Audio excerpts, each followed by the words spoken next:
नदिया जिले के अलगड्डा मंडल के जीजुम्बुलादेनी गांव में किसी के मरने पर आखिरी रसूमात अदा करने के लिए तेज बहती हुई वकीलरू नदी को अबूर करना पड़ता है।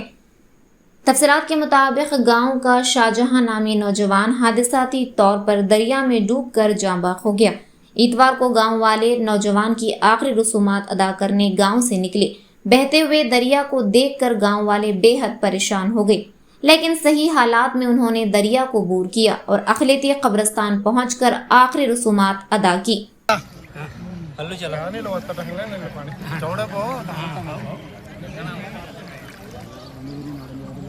ओकर मुनगारी क्या बेटा तू वो क्रॉस करने की जरूरत नहीं है।